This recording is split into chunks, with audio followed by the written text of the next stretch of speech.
नेहा राय, जो कि एक सीबीआई ऑफिसर थी, एक मीटिंग के बाद अपने घर वापस लौट रही थी।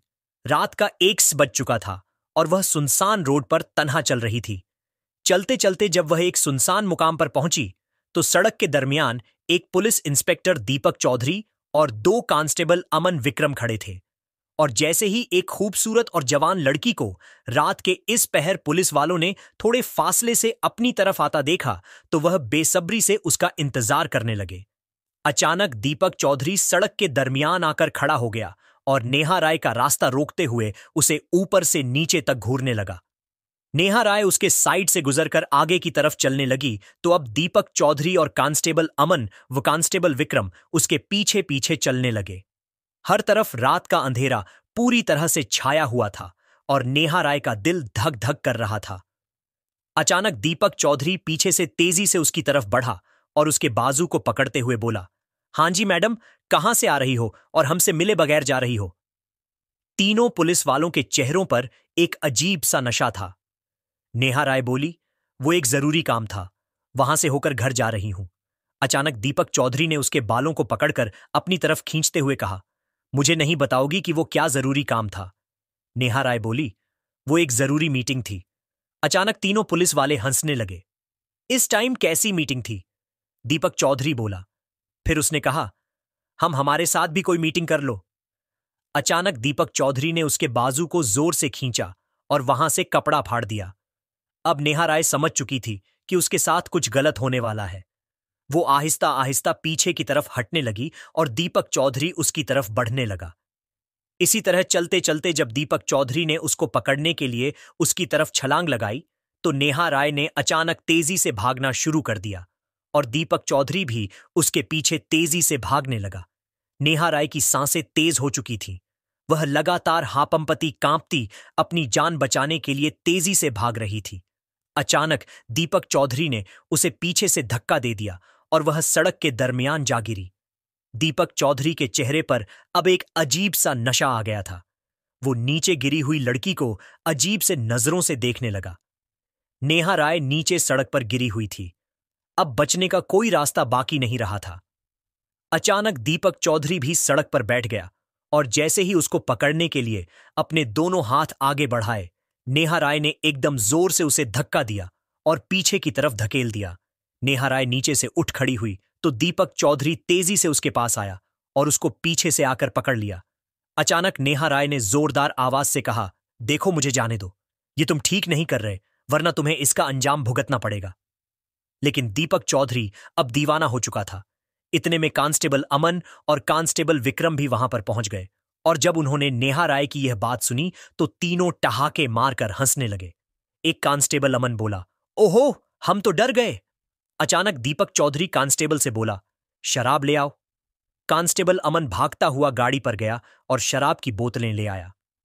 दीपक चौधरी ने एक शराब की बोतल अपने हाथ में पकड़ी और लड़की की तरफ बढ़ने लगा।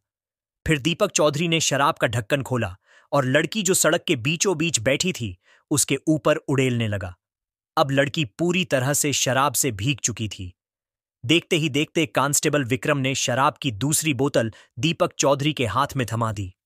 दीपक चौधरी ने आधी शराब राय के बदन को घुटते हुए बोतल पकड़ाते हुए कहा, "पी ले, वरना तेरे साथ वो करेंगे कि तू किसी को मुंह दिखाने के काबिल नहीं, मैं नहीं पीती हूं।" नेहा राय, दीपक चौधरी ने सीबीआई ऑफिसर थी और दीपक चौधरी के हाथ से वह बोतल लेकर पीने लगी।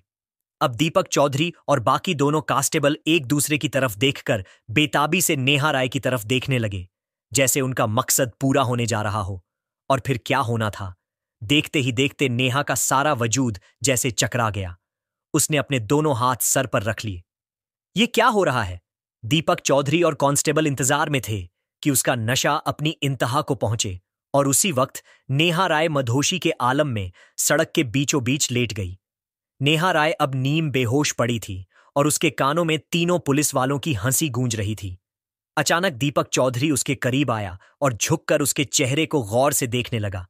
उसने अपना हाथ बढ़ाया और उसके बालों की एक लट अपनी उंगलियों में लपेटते हुए मुस्कुराते हुए बोला, "हां, अब मजा आएगा।" अब दोनों कांस्टेबल अमन विक्रम भी करीब आ गए। उनकी आंखों में वहशत और जिस्म में वैश्य बेताबी थी। लेकिन जैसे ही दीपक चौधरी ने आगे बढ़कर नेहा राय के गाल को छूने की कोशिश की, क्षण एक झमाका हुआ। नेहा राय ने जमीन पर पड़ी वो बोतल अचानक उठाकर पूरी ताकत से दीपक चौधरी के सर पर दे मारी। दीपक चौधरी की आंखों के सामने अंधेरा सा छा गया और उसका माथा जख्मी हो गया। वो वहीं जमीन पर लड़खड़ाता हुआ गिर पड़ा। दोनों कांस्टेबल अमन विक्रम पल भर के लिए सशस्त्र रह गए। नेहा राय जमीन पर गिरते संभलते कांपते हुए उठने लगी। उसकी सांसें तेज थीं, कदम लड़खड़ा रहे थे। नशे की वजह से उसे चक्कर आ रहे थे, मगर वह अपनी पूरी शिद्दत से दौड़ रही थी। तभी जमीन पर पड़े दीपक चौधरी ने एक कांस्टेबल विक्रम से चिल्लाते हुए कहा, क्या देख रहे हो? पकड़ो इसे, इसकी सजा अब इसे जरूर मिलेगी। कांस्टेबल विक्रम तेजी से उसकी तरफ भागा। नेहा राय अभी कुछ दूर ही पहुंची थी कि उसने जाकर नेहा को बाजू से पकड़ लिया।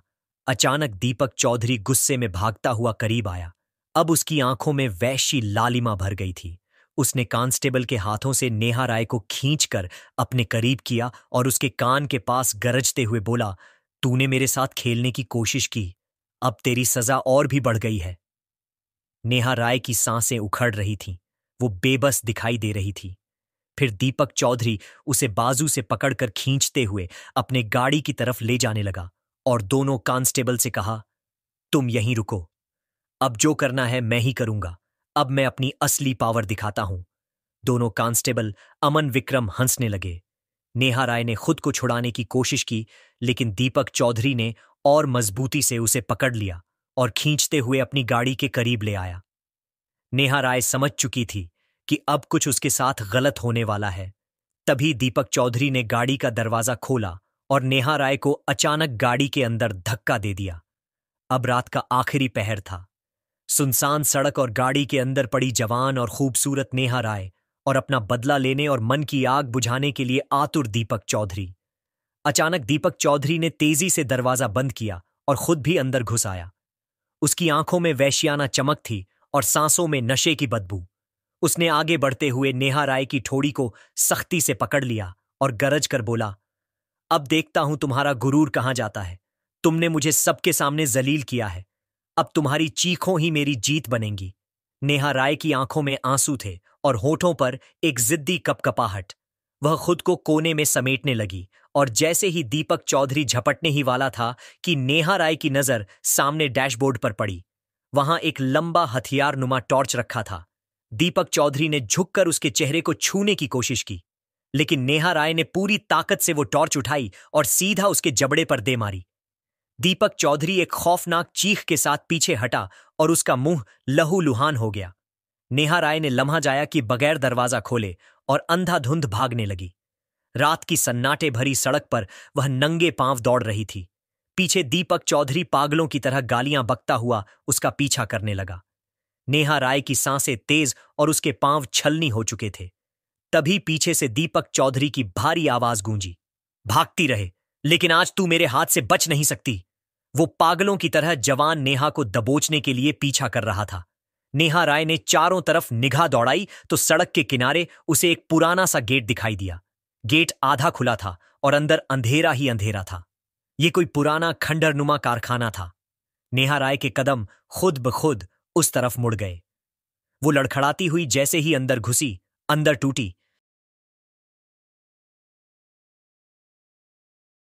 हुई ईंटें और जंग आलूदा मशीनें बिखरी पड़ी थीं।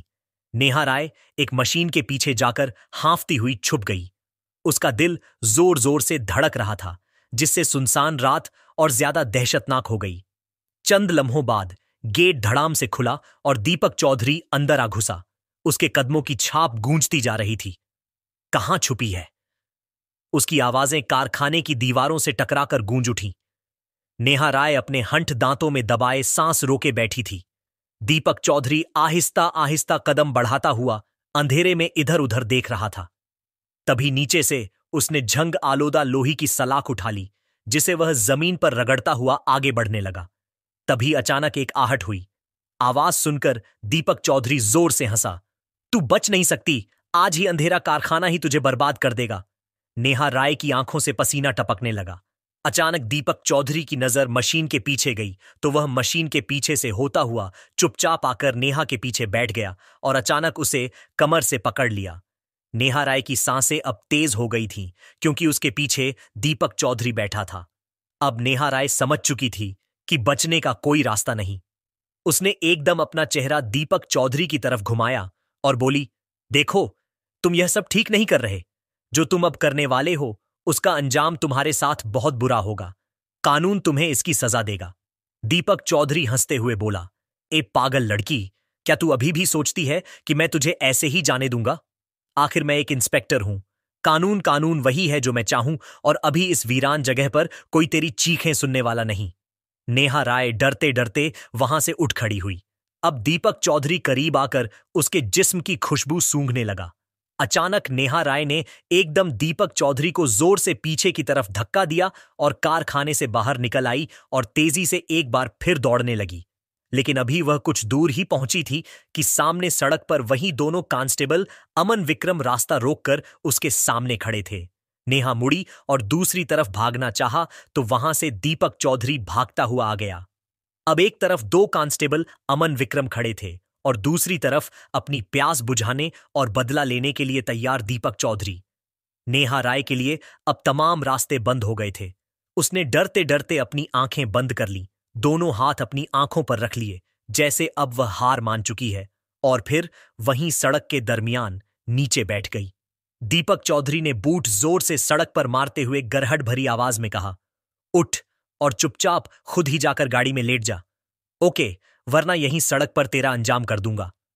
नेहा राय ने धड़कते दिल के साथ आहिस्ता आहिस्ता अपने हाथ आंखों से हटाए और कांपती आवाज में कहा, तुम लोग समझते हो तुम्हारे पास वर्दी है, इसलिए जो चाहो कर सकते हो, लेकिन याद रखना, जुल्म कभी देर पा नहीं होता। दीपक चौधरी के चेहरे पर तंजिया मुस्कुराहट फैल गई। बड़ी बहादुरी के लेक्चर दे रही है, लेकिन आज यह बातें तेरे किसी काम नहीं आएंगी। अचानक दीपक चौधरी बोला, ऐसे नहीं मानेगी, ये रस्सी ले आओ। कांस्टेबल अमन भागता हुआ गाड़ी से रस्सी का एक टुकड़ा निकाल कर ले आया। दीपक चौधरी ने कहा, इसके हाथ पांव बांध दो। कांस्टेबल विक्रम ने नेहा राय के पास बैठकर उसके हाथ पांव बांधने लगा तो नेहा ने सोचा कि अगर मैं बंद कही तो फिर बचने का कोई रास्ता नहीं होगा। अचानक उसने दीपक चौधरी से कहा, अच्छा ठीक है, जो तुम चाहते हो मैं उसके लिए तैयार हूं। यह सुनकर दीपक चौधरी और दोनों कांस्टेबल अमन विक्रम जोर जोर से हंसने लगे। फिर दीपक चौधरी ने नेहा के करीब आया और उसे घूरते हुए बोला, शाबा, अगर पहले ही मान जाती तो हमें इतना कुछ तुम्हारे साथ नहीं करना पड़ता। दीपक चौधरी के करीब आते ही नेहा राय ने अपने चेहरे पर एक अजीब सा सुकून तारी कर लिया, जैसे वह वास्तव में हार मान चुकी हो। दोनों कांस्टेबल अमन विक्रम भी कहकहे लगा रहे थे और पूरी तरह संतुष्ट थे कि अब यह लड़की उनके काबू में आ गई है। दीपक चौधरी ने रस्सी कांस्टेबल के हाथ से लेते हुए कहा, अब तो खुद ही तैयार है, फिर रस्सी की जरूरत नहीं, बस सीधे गाड़ी में बैठ जा। अब नेहा इस सुनसान सड़क और अंधेरी रात में गाड़ी की तरफ चलने लगी। दीपक चौधरी और दोनों कांस्टेबल भी अपना मकसद पूरा करने के लिए उसके पीछे पीछे बेताबी से चलने लगे। गाड़ी के पास पहुंचते ही नेहा राय ने गाड़ी का दरवाजा खोला और फिर एकदम मुड़कर दीपक चौधरी से बोली, देखो, मैं तुम्हारी बात मान तो रही हूं, लेकिन मैं तुम्हें यह एक बार फिर बता रही हूं कि इसका अंजाम तुम्हारे साथ बहुत बुरा होगा। दीपक चौधरी झरभरी मुस्कान के साथ बोला, हां अंजाम, अब तेरा अंजाम हमारे हाथ में है, बाकी किसी अंजाम की फिक्र छोड़ दें। दोनों कांस्टेबल अमन विक्रम कहकहे लगाते हुए एक दूसरे की तरफ देखने लगे। नेहा राय ने आहिस्ता आहिस्ता कदम अंदर गाड़ी में रखा। दीपक चौधरी ने झुककर उसके करीब होते हुए तंजिया अंदाज में कहा, शाबाश, बहुत अक्लमंद हो गई हो। और जैसे ही दीपक चौधरी गाड़ी के अंदर प्रवेश करने लगा, उसी समय पीछे से एक और पुलिस जीप वहां आ गई। दीपक चौधरी ने जब पुलिस जीप को देखा तो दरवाजा बंद करके जल्दी से उस जीप की तरफ चला आया। नेहा राय गाड़ी के अंदर ही थी। दीपक चौधरी जाकर जीप में बैठे पुलिस वाले से बात करने लगा। इससे पहले कि नेहा राय बाहर निकलकर जीप के पास आती, जीप वहां से निकल गई। अब दीपक चौधरी वापस गाड़ी की तरफ मुड़ रहा था। इतने में नेहा ने जल्दी से दरवाजा खोला और बाहर निकलकर दीपक चौधरी के पास आकर उसका हाथ थाम के बोली, हां, अब क्या हुआ?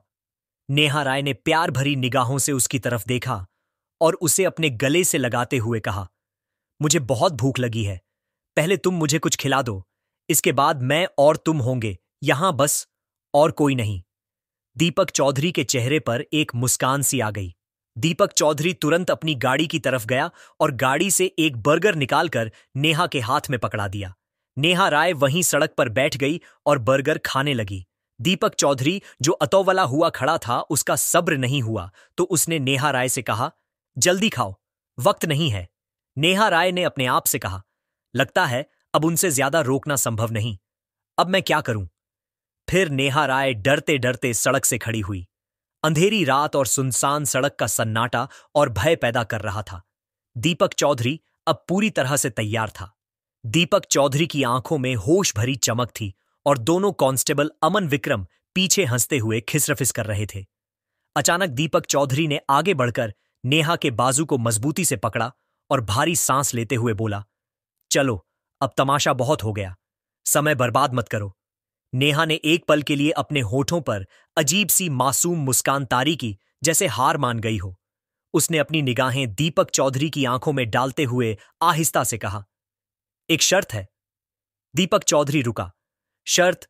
नेहा प्यार भरी आवाज में आहिस्ता से बोली, तुम्हें मुझ पर हाथ डालने से पहले अपनी आंखें बंद करनी होंगी।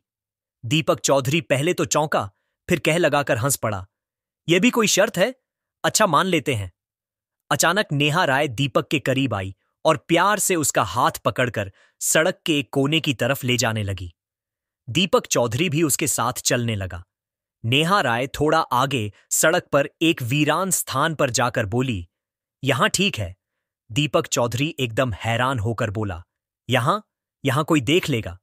नेहा राय ने दीपक को जोश दिलाते हुए कहा, तुम्हें किस चीज का डर है? आखिर तुम एक इंस्पेक्टर हो। दीपक चौधरी भी फूट में आ गया और अपने गुरूर में बोला, हां, ठीक कहा। तुम्हें किस चीज का डर है? भला तुम यही कहती हो तो यही सही। दीपक चौधरी गुरूर और जोश के नशे में नेहा के बिल्कुल करीब आया। अंधेरा और सन्नाटा चारों तरफ फैल चुका था। सिर्फ दूर से हवा के झोंके और कभी कभार कुत्तों के भौंकने की आवाज आ रही थी। नेहा ने बड़ी मासूमियत के साथ उसका हाथ अपने हाथों में थामा, जैसे वास्तव में हथियार डाल दिए हो। फिर नेहा ने दीपक चौधरी से कहा, यहां नीचे सड़क पर लेट जाओ और अपनी आंखें बंद कर लो। दीपक चौधरी मुस्कुराते हुए सड़क पर नीचे लेट गया। उसने अपनी आंखें बंद कर ली और मुस्कुराते हुए बोला, चलो देखते हैं तुम अब क्या करती हो। नेहा कुछ देर उसके चारों तरफ चक्कर लगाते हुए मन ही मन कुछ सोचने लगी। फिर झुककर उसके पास आई। लम्हा भर को ऐसा लगा जैसे वह उस पर झुकने वाली है। दीपक चौधरी के होठों पर फातिहाना मुस्कान और गहरी सांसों की आवाज गूंज रही थी। लेकिन अगले ही पल नेहा ने अपने जूते की एड़ी उसके कलाई पर दे मारी, जहां वह अपनी रिवॉल्वर पहन चुका था। दीपक चौधरी ने तड़प कर आंखें खोल दी, लेकिन उस समय तक नेहा ने उसकी बंदूक खींच ली थी। दीपक चौधरी उठकर वहीं सड़क के बीच बैठ गया और बोला, यह क्या धोखा किया तुमने मेरे साथ? इसी समय नेहा को ख्याल आया कि उसका काम अभी पूरा नहीं हुआ है।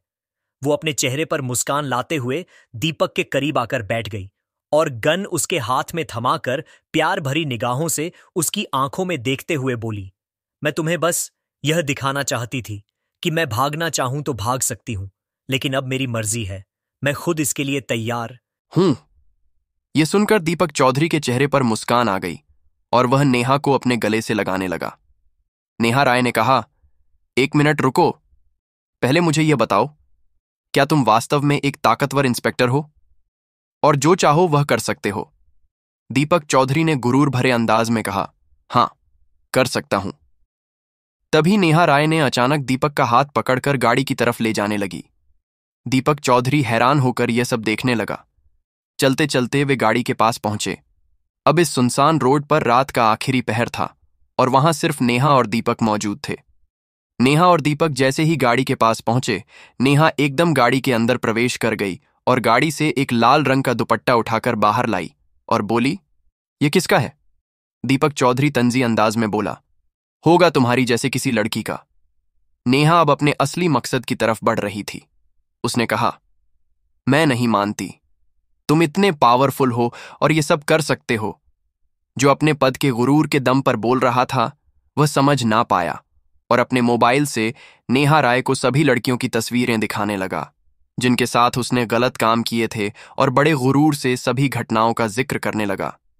कल मैंने ऐसा किया, परसों वैसा किया, मुझे पकड़ने वाला कौन है? आखिर मैं एक इंस्पेक्टर हूं।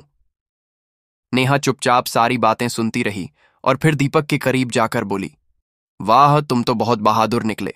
उसने दीपक से कहा, आओ, मैं अब तुम्हारी बहादुरी देखना चाहती हूं। वह दीपक को उसी सुनसान रोड पर दूसरी तरफ ले जाने लगी जहां पर कांस्टेबल अमन व कांस्टेबल विक्रम खड़े थे। दीपक भी खुशी खुशी उसके साथ चल रहा था।